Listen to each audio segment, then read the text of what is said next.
Hello and welcome to IJ Academy. Students, we are discussing Indian Physiography और Indian Physiography के अंदर हमने 4 divisions को कंप्लीट किया है।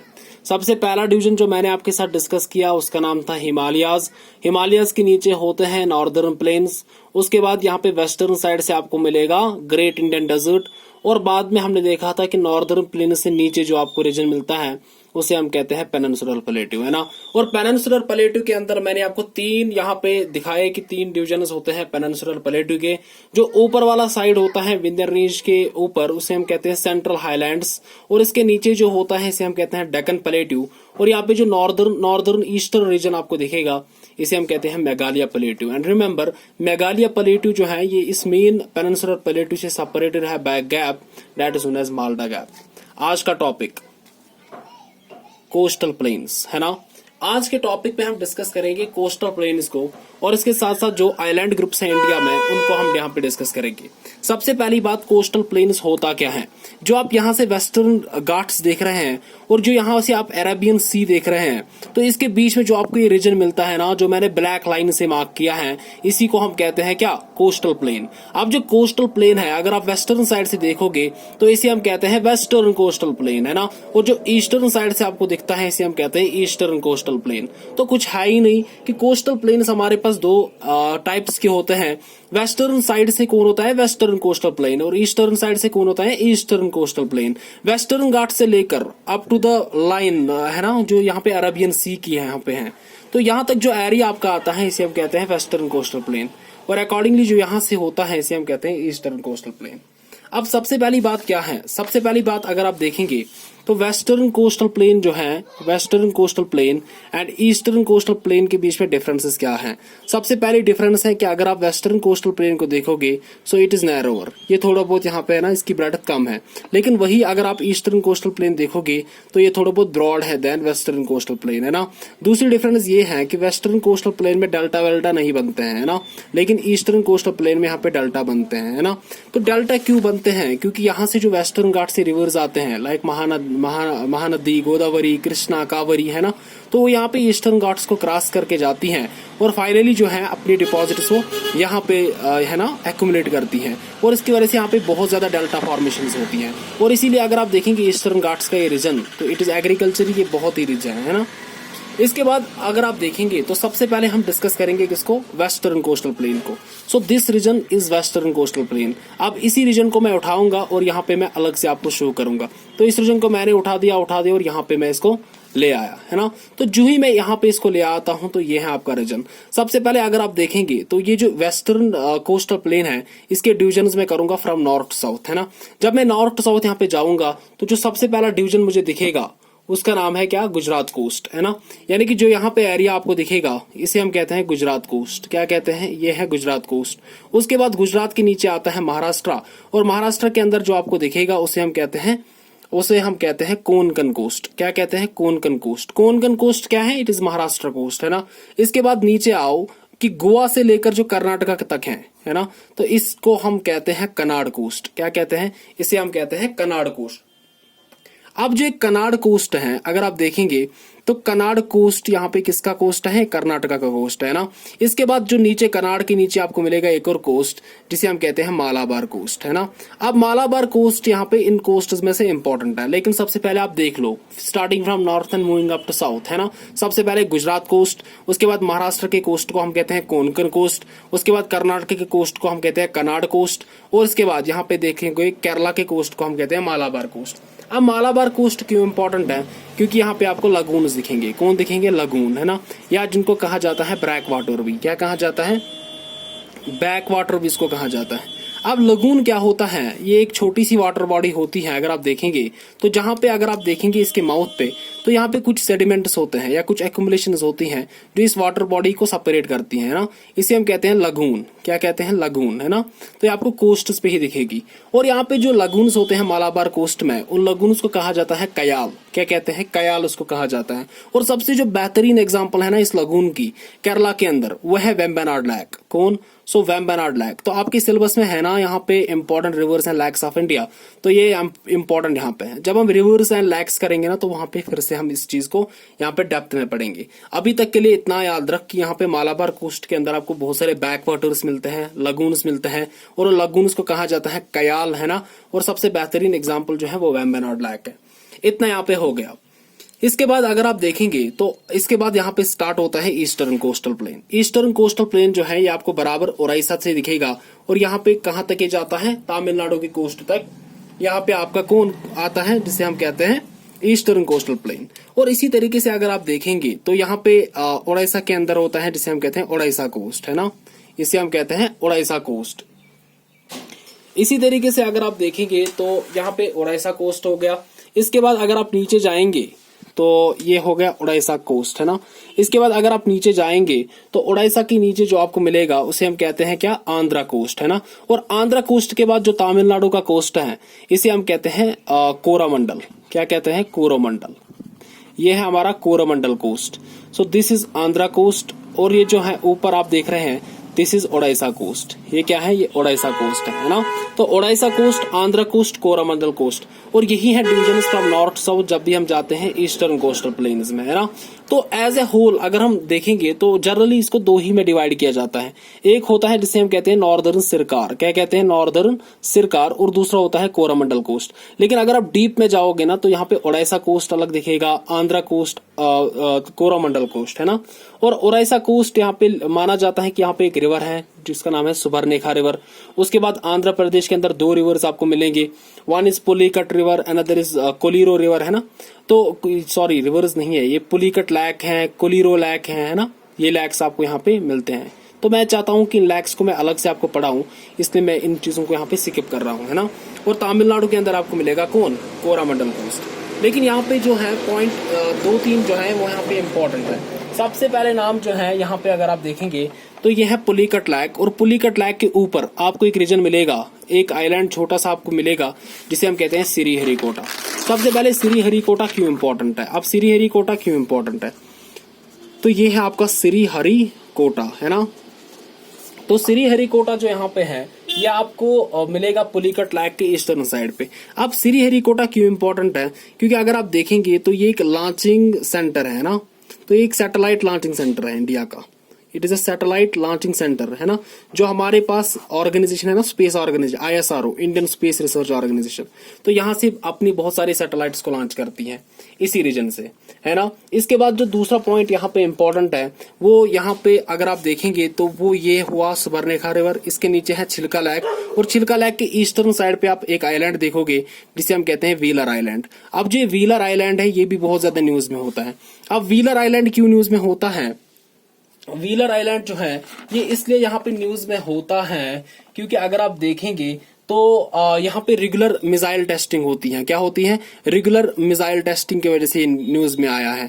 तो रेगुलर मिसाइल टेस्टिंग यहाँ पे हो रही है, तो व्हीलर आइलैंड यहाँ पे न्यूज में है। अब एक और पॉइंट यहाँ पे व्हीलर आइलैंड के बारे में ये याद रखो कि इसको रिसेंटली रीनेम किया गया, और इसका जो नाम है अब यहाँ पे रखा गया, यहाँ पे इसका नाम रखा गया APJ अब्दुल कलाम, है ना। तो APJ अब्दुल कलाम आइलैंड इसको अब नाम रखा गया, है ना। ये हमारा फॉर्मर प्रेसिडेंट था APJ अब्दुल कलाम, तो यहाँ पे इतना यहाँ पे याद रखना है। अब ये इम्पोर्टेंट हो जाता है। इसके बाद यहाँ पे अगर आप देखेंगे तो श्रीहरिकोटा भी हो गया, वेम्बनाड लेक भी हो गया, है ना। तो व्हीलर आइलैंड भी यहाँ पे हो गया। तो यहाँ पे जो ईस्टर्न कोस्टल प्लेन है, यहाँ पे एक और लेक आपको ओडिशा के अंदर दिखेगा जिसे हम कहते हैं चिलिका लेक। अब चिलिका लेक जो है ये क्यों इंपॉर्टेंट है, चिलिका लेक इसलिए इंपॉर्टेंट है क्योंकि ये इंडिया का सबसे लार्जेस्ट जो ब्रैकिश वाटर लेक है, जो सबसे बड़ा सैलाइन लेक है ना इंडिया का, वो यहाँ पे चिलिका लेक ही है। और चिलिका लेक जो है ये सबसे बड़ा लगून भी है इंडिया का, और सबसे बड़ा जो है saline water lake of India भी है ना, saline water lake of India. तो एक और पॉइंट मैंने आपके साथ यहाँ पे डिस्कस किया था जिसे हम कहते हैं सांबर लेक। तो सांबर लेक क्या है, सांबर लेक भी सबसे बड़ा जो है ना फ्रेश वाटर, सलाइन और ब्रैकिश लेक है इंडिया का, बट दैट इज इनलैंड। वो इनलैंड सबसे बड़ा inland saline water lake of India है। लेकिन छिलका लेक को यहाँ पे याद रखो कि जो छिलका लेक है ये सबसे बड़ा एज इन जनरल यहाँ पे लार्जेस्ट सलाइन वाटर लेक है, जो कि कोस्टल भी है ना। इतना यहाँ पे इम्पोर्टेंट याद रखना है। इसके बाद यहाँ पे जो इम्पोर्टेंट हो जाता है वो ये है कि इसके बाद हम डिस्कस करेंगे। तो this was a brief description of what is western coastal plane and what is eastern coastal plain. इसके बाद हम स्टडी करेंगे यहाँ पे आइलैंड ग्रुप्स ऑफ इंडिया की। किसकी स्टडी करेंगे यहाँ पे? आइलैंड ग्रुप ऑफ इंडिया की। तो अगर हम आइलैंड्स को देखेंगे तो जो हमारे पास आइलैंड है, आइलैंड ग्रुप्स ऑफ इंडिया, तो हमारे पास जो है आइलैंड, दो आइलैंड ग्रुप्स हैं, है ना। एक जो है हमारे पास अरेबियन सी में एक ग्रुप दिखेगा और जो दूसरा ग्रुप हमें दिखेगा वो हमें दिखेगा बे ऑफ बंगाल के अंदर, है ना। अब जो बे ऑफ बंगाल के अंदर आइलैंड ग्रुप है ना, उसे हम कहते हैं अंडमान एंड निकोबार आइलैंड्स, है ना। तो पहले भी मैं बोल चुका हूं। और जो अरेबियन सी के अंदर है इसे हम कहते हैं लक्षद्वीप। क्या कहते हैं? लक्षद्वीप। तो दोनों हमारी यूटीज है। अब जो अंडमान एंड निकोबार आइलैंड्स है ना, इसकी कैपिटल है पोर्ट ब्लेयर, है ना। और लक्षद्वीप जो है इसकी कैपिटल है कवारती। इसकी कैपिटल क्या है? इसकी कैपिटल है कवारती। तो पहले ये चीज आपको पता होना चाहिए। अब हम पहला जो ग्रुप है उसको हम डिस्कस करेंगे, उसे हम कहते हैं अंडमान एंड निकोबार आइलैंड्स। तो एक्चुअली ये दो ग्रुप्स हैं, है ना। तो क्या है अंडमान एंड निकोबार आइलैंड्स? बहुत ज्यादा इंपॉर्टेंट हो जाता है जब भी आप आइलैंड्स की बात करते हैं, इसलिए आप मेरे साथ यहाँ पे देखेंगे तो मैं आपको ये क्लियर करके दूंगा आज, है ना।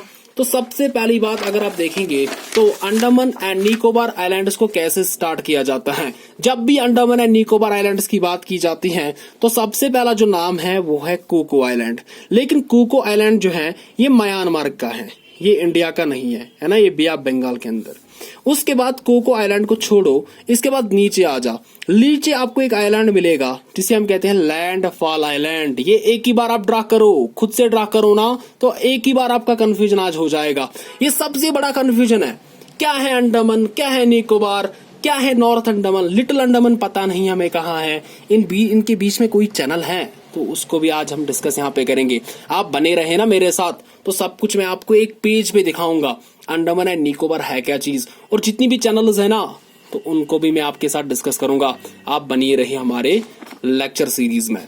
तो यहाँ पे लैंडफॉल आइलैंड्स आपको मिलेंगे। इसके बाद जो नीचे आपको दिखेगा यहाँ से स्टार्ट होता है हमारा लैंडफॉल आइलैंड से स्टार्ट होता है हमारा अंडमान वाला ग्रुप। कौन सा ग्रुप? अंडमान वाला ग्रुप। अब जो लैंडफॉल आइलैंड्स है ना, ये सबसे नॉर्दर्न मोस्ट आइलैंड्स है। ये नॉर्दर्न मोस्ट आइलैंड है किसका? अंडमान एंड निकोबार आइलैंड का।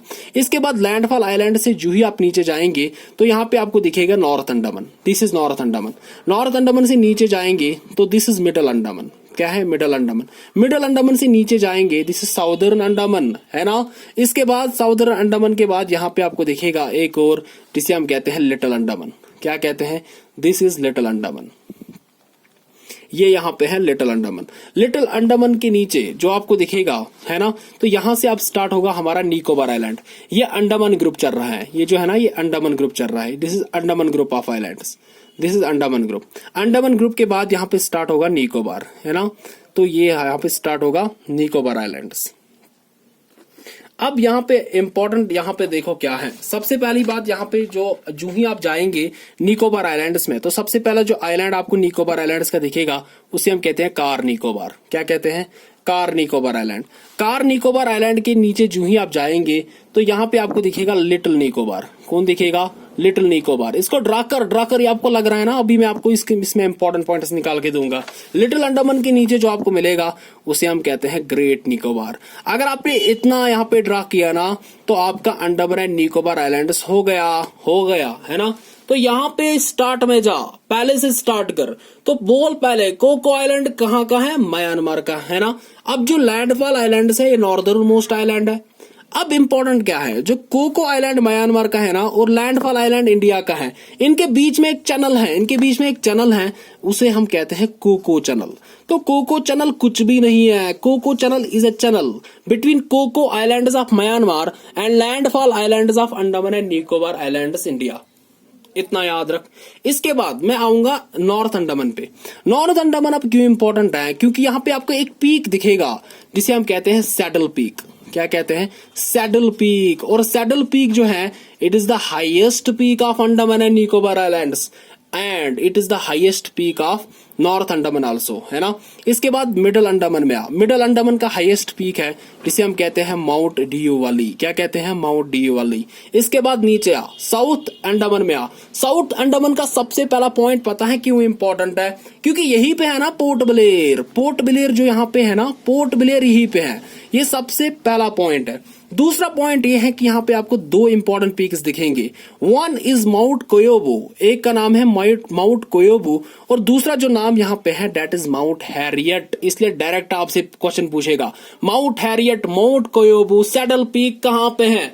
ये अंडमान एंड निकोबार आइलैंड में है। इतना यहाँ पे याद करके जाना है ना। अब इंपॉर्टेंट क्या है, ये है साउथ अंडमान, ये है लिटिल अंडमान, है ना। अब यहाँ पे इंपॉर्टेंट क्या है, south Andaman and little Andaman के बीच में एक पैसेज आती है जिस पैसेज को कहा जाता है डनकन पैसेज। क्या कहा जाता है? Duncan passage. आ रहा, इस पॉइंट को नहीं भूलना है। ये पॉइंट इतने एग्जाम्स में पूछा गया ना कि मैं आपको यहाँ पे नहीं बोल सकता कि कितने एग्जाम्स में पूछा गया है। Duncan passage is present between, अगर आपसे क्वेश्चन पूछे तो Duncan passage is present between south Andaman and little Andaman of Andaman and Nicobar islands, है ना। इतना यहाँ पे याद करके जाना है। अब लिटिल अंडमान हो गया तो ये रहा आपका अंडमान ग्रुप। अब जो ही आप निकोबार की तरफ आएंगे ना तो Andaman group and Nicobar group को एक चैनल यहाँ पे सेपरेट करती है जिसे हम कहते हैं 10 डिग्री चैनल। तो डायरेक्ट आपसे पूछेगा 10 डिग्री चैनल जो है ये किस किस को सेपरेट करता है? 10 डिग्री चैनल जो है ये हमारे अंडमान एंड निकोबार आइलैंड्स को सेपरेट करती है। इतना याद करके जाना है ना। कार निकोबार के नीचे है little Nicobar and great Nicobar को, है ना, little Nicobar and great Nicobar को एक चैनल सेपरेट करती है जिसे हम कहते हैं प्रेज चैनल। क्या कहते हैं? प्रेज चैनल, है ना। तो ये इंपॉर्टेंट है। इसके बाद यहाँ पे इंपॉर्टेंट ये है कि ये हो गया ग्रेट निकोबार। अब जो ग्रेट निकोबार है यहाँ पे आपको एक बायोस्फीयर रिजर्व भी दिखेगा जिसे हम कहते हैं ग्रेट निकोबार बायोस्फीयर रिजर्व, है ना, या ग्रेट निकोबार बायोस्फीयर रिजर्व। जब हम biosphere reserves and national parks यहाँ पे डिस्कस करेंगे तो तब जाके मैं इस डिस्कशन पे फिर से आऊंगा, है ना। और यहाँ आपका ग्रेट निकोबार का टिप अगर आप देखोगे ना तो यही है हमारा इंदिरा पॉइंट, जिस पॉइंट के बारे में मैंने आपके साथ बहुत ही ज्यादा डिस्कशन किया था। इंदिरा पॉइंट मैंने आपको बोला था कि ये सबसे साउदर्न मोस्ट पॉइंट आपको दिखेगा, है ना, लेकिन मैंने आपको दिखाया था कि as a whole Indira Point ही हमारा साउदर्न मोस्ट पॉइंट है। लेकिन अगर आपसे क्वेश्चन पूछे कि मेनलैंड का साउदर्न मोस्ट पॉइंट कौन है, मेनलैंड का साउदर्न मोस्ट पॉइंट है कन्याकुमारी, मैंने आपको बोला था। और इंदिरा पॉइंट को दो और नाम से भी याद किया जाता है। कौन है वो पॉइंट? पता है? अगर याद है आपको तो आप कमेंट बॉक्स में मेंशन कीजिएगा ताकि मुझे भी लगे कि आप घर में जो है रिवाइज कर रहे हैं और चीजों को पढ़ रहे हैं ना। तो यहाँ पे ये हमने देखा कि ये हो गया Andaman and Nicobar island, Coco channel, Duncan passage, रेज channel, 10 degree channel. Important points इनको याद करके जाना है। इतना यहाँ पे याद करके जाना है। इसके बाद हम इसके बगैर हम एग्जामिनेशन में नहीं बैठ सकते, ये यहाँ पे कंपलसरी हो गया, है ना। इसके बाद यहाँ पे इम्पोर्टेंट देखो क्या है। इसके बाद इम्पोर्टेंट पॉइंट ये है इन अंडमान एंड निकोबार आइलैंड्स के बारे में कि यहाँ पे आपको एक और आइलैंड दिखता है जिसे हम कहते हैं बैरन आइलैंड। आप कोको चैनल, आप डनकन पैसेज को भूल जा, लेकिन बैरन आइलैंड को नहीं भूलना, बैरन आइलैंड को नहीं भूलना। हक है तुम्हें बोलने का, हक है बोलने का, लेकिन इस बैरन आइलैंड को नहीं भूलना, इसका हक तुम्हें नहीं है। क्यों इंपॉर्टेंट ये है बैरन आइलैंड्स है? क्योंकि it is the only active volcano in India. ये खाली वाहिद वो वॉल्केनो है जो एक्टिव वॉल्केनो है। अब वॉल्केनो क्या है ना, तो ये अलग से एक टॉपिक है। तो only active volcano in India is Barren island that is found in Andaman and Nicobar islands, है ना। इतना यहाँ पे याद करके जाना है। पहली इरप्शन जो हुई थी 1787 में, पहली इरप्शन हुई थी बैरन आइलैंड्स की, और आज भी यहाँ पे हो रही है। और एक और आइलैंड यहाँ पे इंपॉर्टेंट है, उसे हम कहते हैं नेरकोंडम आइलैंड। क्या कहते हैं?